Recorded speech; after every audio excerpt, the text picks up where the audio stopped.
TV Informativo. Aqui o Vale se vê.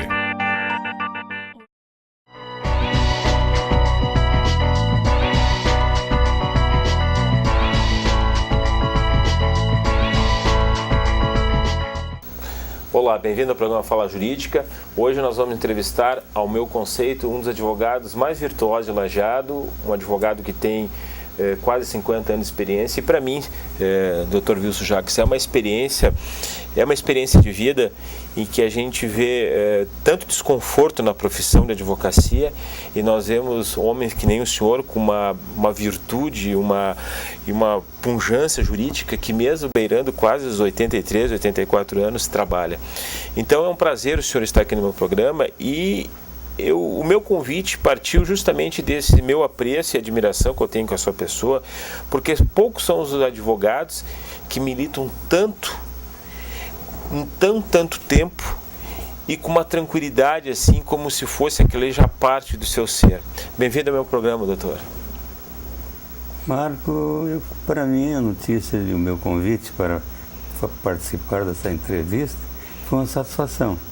Quando fiquei sabendo que era o teu programa, aumentou ainda o meu prazer, porque já trabalhamos junto na Justiça em alguns processos, inclusive os criminais, dos processos mais importantes que eu tive, que foi um desaforamento daqui de Lajeado para o Tribunal do Júri de Porto Alegre, onde atuamos, eu na defesa, juntamente com o Dr. Belaguarda, saudoso Dr. Belaguarda, que depois de se aposentar, trabalhou muitos anos comigo, e depois ainda com o meu filho Wilson Jacques, nesse processo que eu estou me referindo, do desaforamento, cujo processo terminou, inclusive com a condenação do meu cliente, mas houve uma desclassificação, de modo que o nosso trabalho teve o seu efeito positivo. Muito sucesso teve o seu trabalho.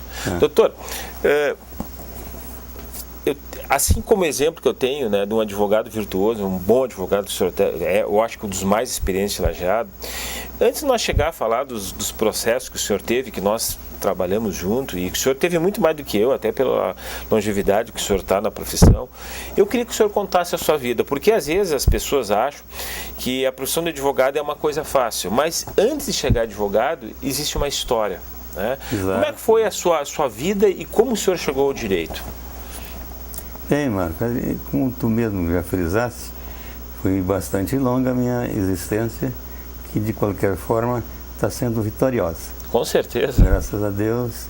Eu sou natural de Cruzeiro do Sul, São Miguel, que pertencia a Lajeado. Ali eu tirei parte do meu curso primário. Depois dali eu fui para Taquari, onde eu concluí a terceira e a quarta série de primário. De lá, de Taquari, cuja cidade eu lembro com muita saudade, porque tive os meus melhores anos de criança vividos lá em Taquari. De lá eu vim para Lajeado fazer o curso de admissão no saudoso Colégio Marista, aqui de Lajeado, onde fiz a admissão e fui admitido já em seguida a realização do exame de admissão para cursar a primeira série ginasial. Primeira série ginasial eu fiz até a quarta série. Depois eu fui para o quartel, porque eu já tinha começado já meio maduro, né? Fui para o quartel, e do quartel eu vim para Lajeado, já bem mais tarde, já no ano de 1951, por aí, 52, eu fiz concurso na Prefeitura Municipal e fui admitido como escriturário no primeiro governo Bruno Borba. Na Prefeitura Municipal de Lajeado, eu matriculado e cursando e trabalhando como escriturário nos diversos setores da repartição. Eu concluí depois o curso ginasial, as duas últimas séries, no ginásio noturno aqui de Lajeado, já no Castelinho, né?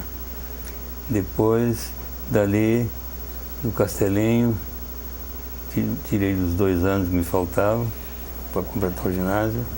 Tirei o curso de contabilidade no Colégio dos Irmãos também. E dali, no curso ginasial, cursei o curso de contabilidade, sou formado em contabilidade. Fui para Passo Fundo, onde fiz o exame vestibular para o direito, que era o meu grande sonho sempre, né? Sempre foi querer ir nessa área do direito. Na área do direito, onde, felizmente, e com sucesso, ou sem sucesso, é o que me deu a sobrevivência para mim e para minha família até hoje. Passo Fundo, tirei o curso em 5 anos, juntamente com outros colegas aqui de Lajeado também. E quando estava em Passo Fundo, aliás, quando cursei a contabilidade aqui em Lajeado, que melhorei naturalmente também a minha situação na prefeitura, onde tive as mais diferentes posições como funcionário, né? Terminei concluindo o curso de Direito em Passo Fundo e retornei a Lajeado, onde eu estava vinculado à Prefeitura Municipal de Lajeado. Depois de ter retornado a Lajeado como advogado já, eu então me exonerei da Prefeitura Municipal. Exonerei, me casei, criei 5 filhos, sou casado com Líria Maria Sartre, Jacques, hoje, né? E minha família toda foi nascida, formada, constituída aqui em Lajeado. As dificuldades da profissão.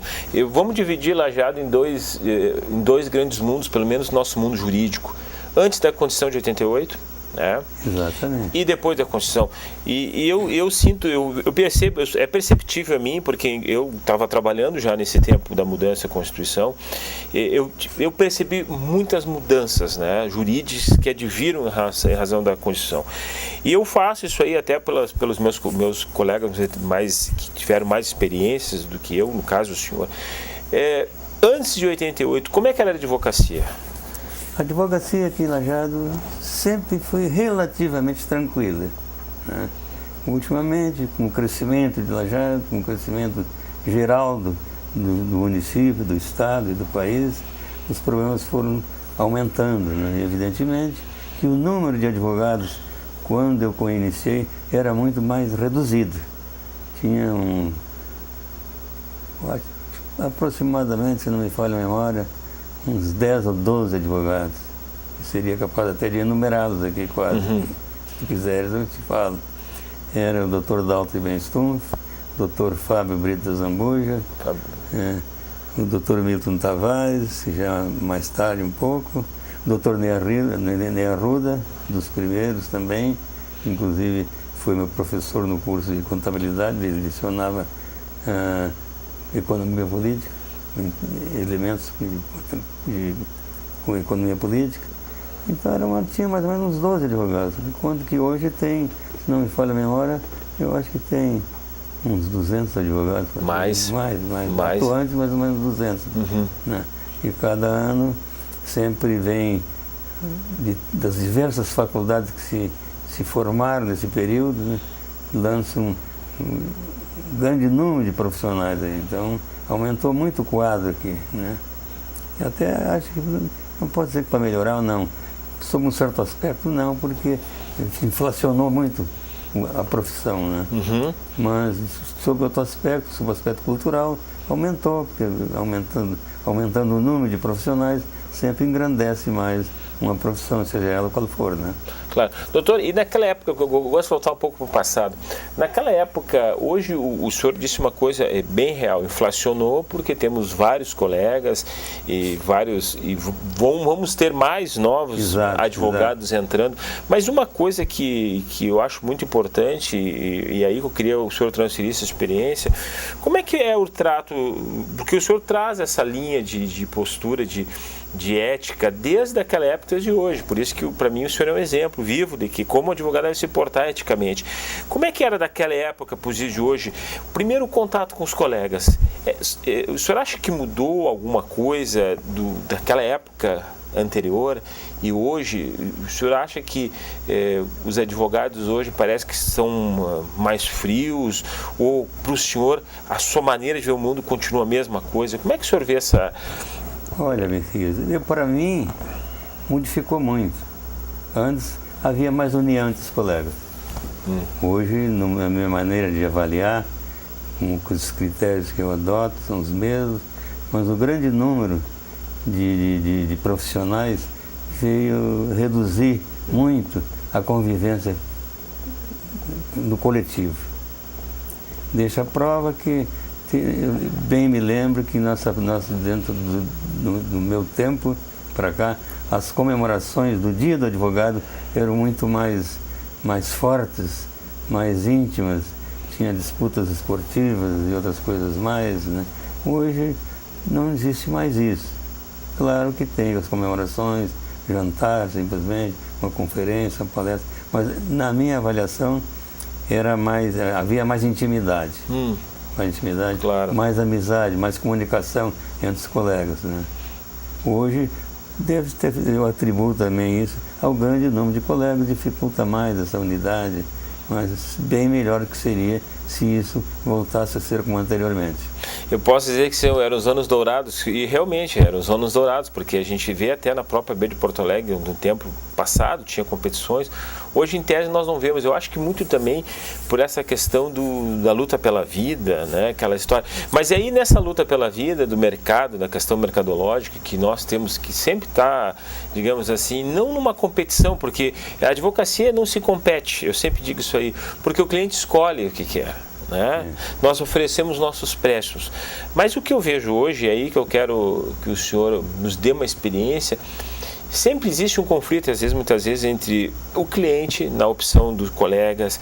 Como é que o senhor vê essa questão hoje, o mercado e esse grande número de advogados que aí estão? Como é que o senhor se porta eticamente assim? Como é que o senhor vê às vezes? Porque às vezes aparece um conflito com um colega, né? Sim.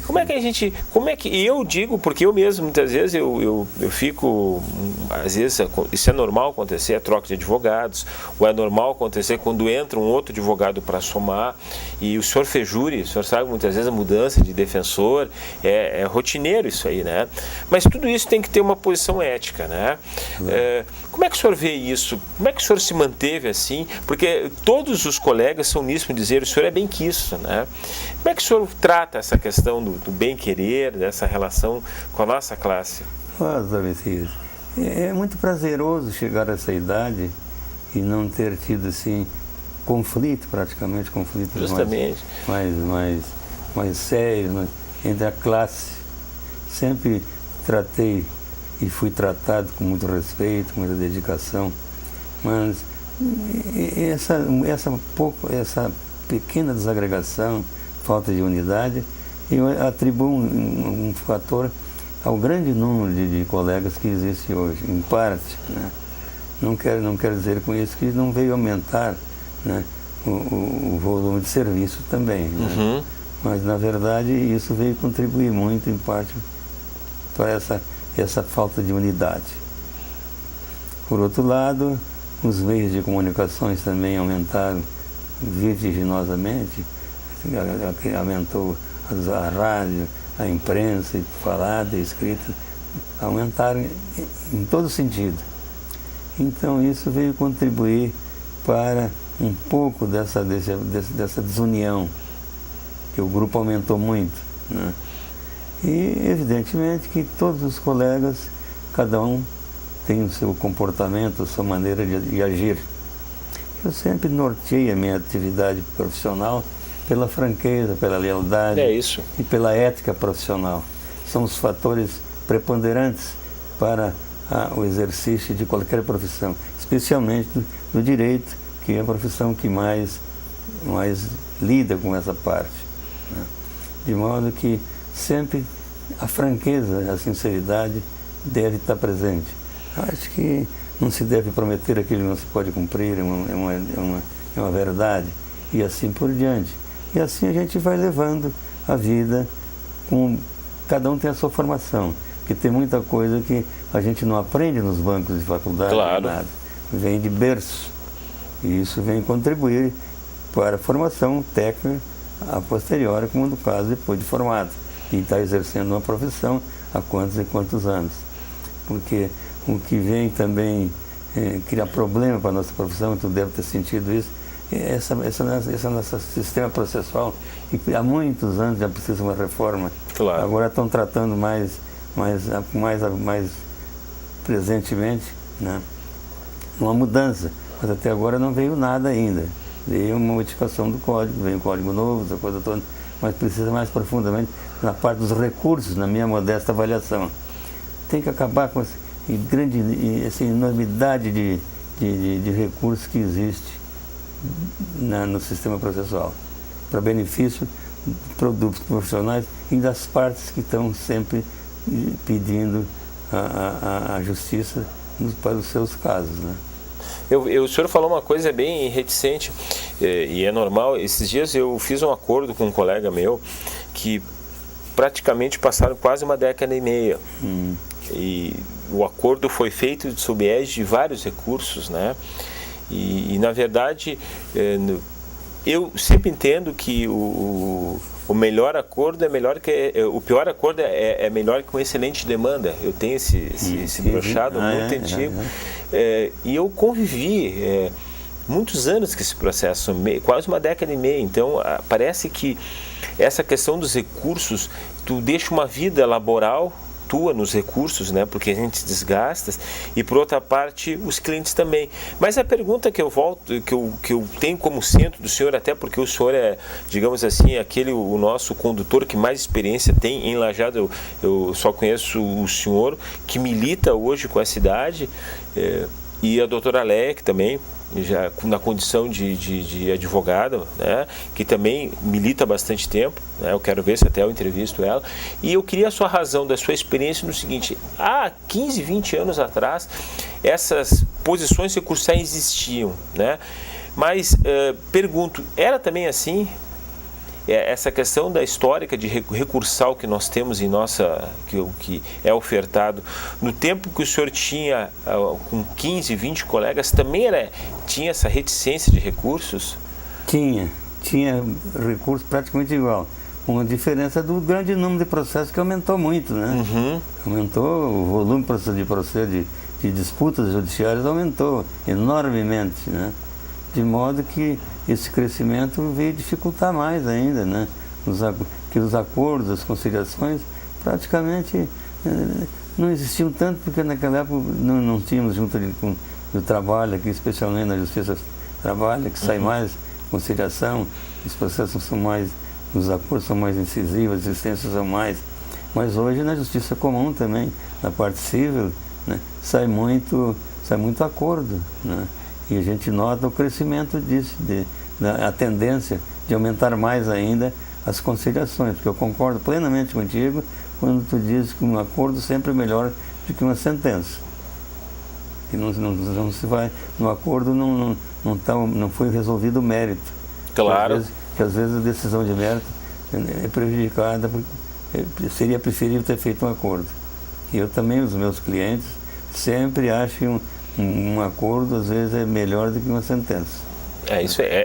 De um modo geral, né? Isso eu aprendi dos antigos, né? Porque às vezes outras vezes tu pode ganhar ação e não ganhar nada.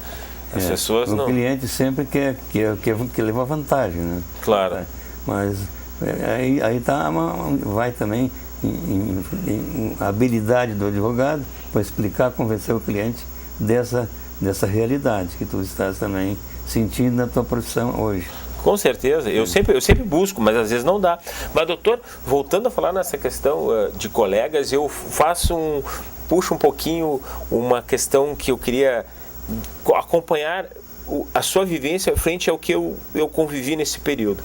Falar dos juízes agora, não falando bem nem falando mal, mas eu quando comecei a profissão, eu fui estagiário do desembargador Nelson Oscar de Souza, né? Então ele me dizia assim: olha, para tu ter uma noção de direito, tu tem que ler lex, ler todas as leis, né? E ler as revistas de jurisprudência. E naquela época nós tínhamos o Tribunal de Alçada e o Tribunal de Justiça. Pois bem, então aí eu comecei a colecionar, né? E li muito, acho que eu li todo o repertório, os 323 revistas, acho que eu li todas elas. E eu me lembro que de um tempo antes da Constituição, antes da Constituição nós tínhamos uma espécie de juiz. Depois da Constituição, e eu cito como exemplo, e aí eu quero questionar sobre isso aí, a revista Jurisprudência Tribunal de Justiça, ela tinha mais ou menos de 200 a 350 páginas. E cada lavra era uma escola. assim, de doutrina, de visão de magistratura, visão de posicionar uma lide, mas reeducando para uma postura jurídica. O Tribunal de Alçada, a mesma coisa, porque eram juízes que chegavam no alçada e queriam ser desembargadores, né? Então, não era diferente a revista Tribunal de Alçada. Hoje eu pego uma revista de jurisprudência, pasme, doutor, da mesma editora, e eu vejo que metade dela eles transportam a sentença de primeiro grau e o resto, as decisões dos desembargadores mais paupérrimas frente a outros tempos. E eu afirmo, paupérrimas. Não vejo uma magistratura a nível jurisprudencial como eu via dos outros tempos. Me parece que os antigos, tá, tinham muito mais, não vou dizer conteúdo, eu não diria isso, mas tinham muito mais, digamos assim, um brilho a mais do que tem hoje. É só comparar uma revista de jurisprudência de hoje para a antiga. Tá? E daí eu reporto a pergunta para o senhor há 20 anos atrás. Como o senhor vê a magistratura hoje? O senhor acha que hoje ela está mais pragmatista do que teórica? O senhor acha que ela está afastada da realidade? O senhor acha que ela responde pelos anseios da comunidade? E digo isso na condição do senhor, com a experiência que o senhor tem. E teve essa mudança, como eu afirmei, pelo menos na literatura? Evidentemente que mudou muito. Mudou muito, não posso dizer se para melhor ou para pior. Mudou muito.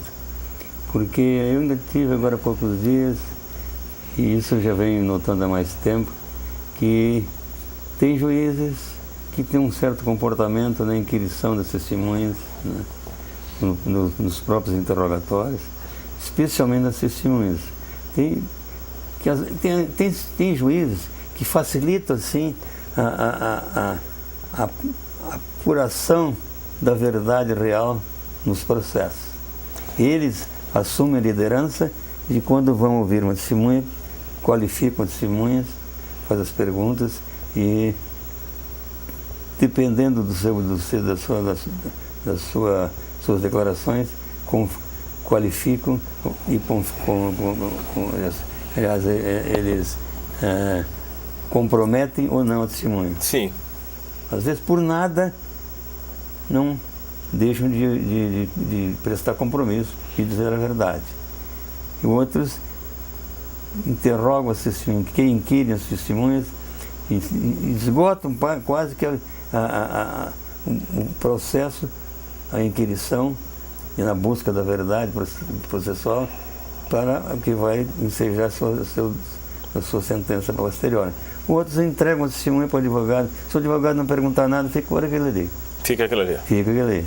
Isso eu acho que é um erro, na minha modesta avaliação, é um erro processual que eu entendo que antigamente era diferente. Os juízes esgotavam, né?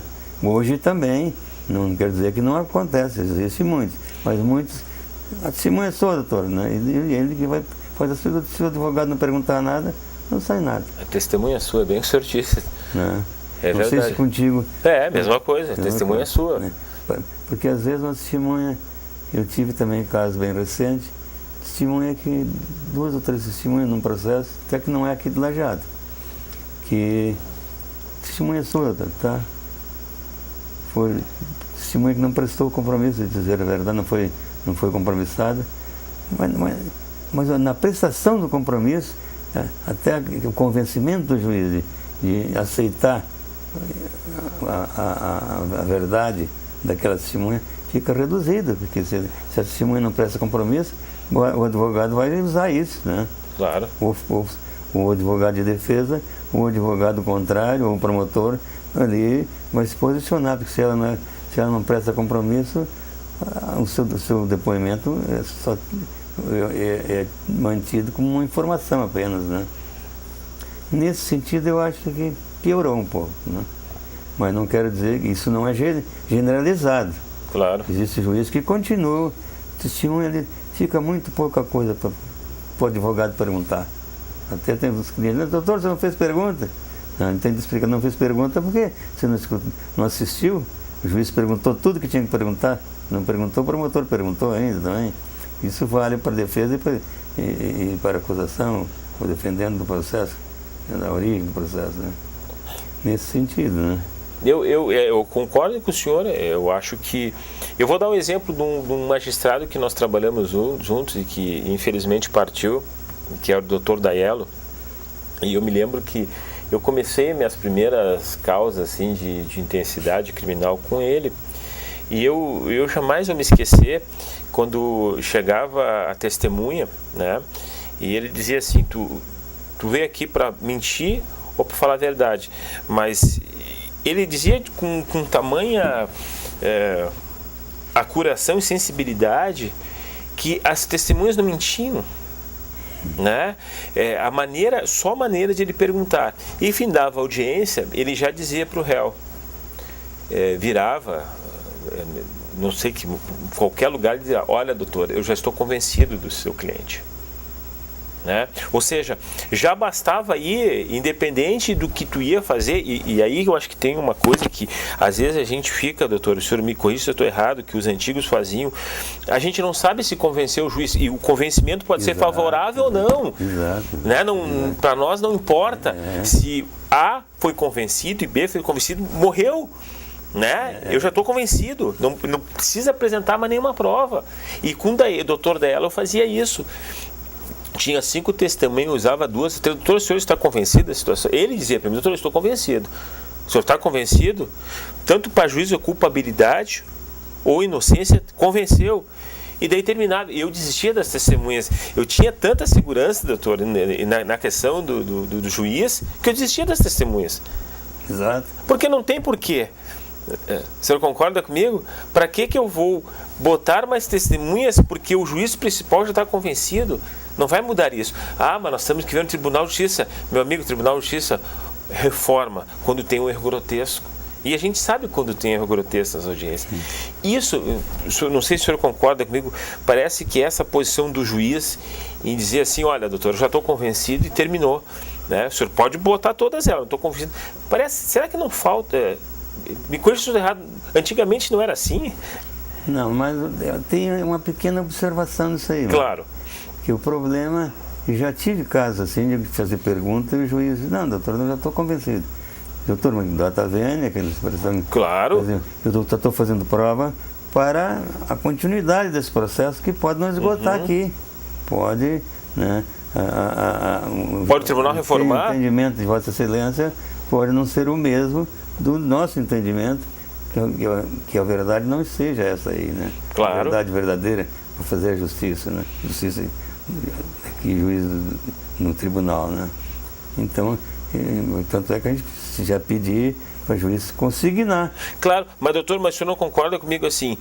Ele só dizer que está convencido já é uma alternativa até para se insurgir ou não. É um pré-julgamento, né? Claro, é um pré-julgamento, quer dizer, eu já sei, mas o que acontece muitas vezes, que aí que eu acho que de repente a gente pode convergir, é que a gente parece, passada a palavra defesa, fica uma coisa... Não, eu concordo contigo, que normalmente isso acontece quando esse tipo de manifestação geralmente dá um entendimento de a tua causa está sendo julgada de acordo com o teu interesse, né? Claro, daí o advogado tem que fazer o jogo, deixa ver se tem melhor. Tem que ter o entendimento dele, né? E fazer a avaliação dele também, né? Claro, claro. Essas nuances, às vezes, eu tenho colegas assim que estão começando e pedem, né? E eu digo, eu não sou a pessoa... Isso é a sensibilidade, né? Sensibilidade. Experiência, né? Sensibilidade. Às vezes o advogado não faz pergunta nenhuma. Não faço porque estou satisfeito, me satisfaço também com isso. Satisfaz, já tem o que o senhor quer? Isso porque às vezes nem fui eu que provoquei esse convencimento, o próprio juiz na sua inquirição da testemunha. Quer dizer, ele já fez tudo o que o senhor ia fazer, claro. Tá. Porque pelas perguntas que ele fez e as respostas, o advogado faz a sua avaliação, claro. Se ele diz que está convencido. Eu não preciso me preocupar em fazer prova no tribunal, porque daqui a sentença vai sair favorável ao teu cliente, numa modesta avaliação. Claro, evidente, o senhor já está convencido ali, por isso. Doutor, o senhor vê como é interessante uma conversa, falar com uma pessoa de experiência e, acima de tudo, muito inteligente. Já se passou essa nossa fase desse nosso programa, e eu quero, na semana que vem, falar sobre essa experiência no nos seus casos que o senhor teve, nos plenários, e principalmente nas audiências, o que o senhor pode trazer de experiência, não só a experiência, mas sim o comportamento do advogado, né? Porque não é qualquer cidadão e não é qualquer advogado que milita há 50 anos e que milita com uma alegria. Isso, para mim, é um exemplo da maior riqueza que traz direito. Então, para isso, até o nosso próximo programa. E não perca, realmente, vamos falar com o Dr. Wilson Jacques, que eu considero um dos causídicos mais brilhantes e inteligentes da nossa comarca, e especialmente assim, na sua alegria e na sua postura ética, que é um exemplo para todos nós, advogados e aqueles que sonham um dia trabalhar no meio jurídico ou judicial. Até o nosso próximo programa.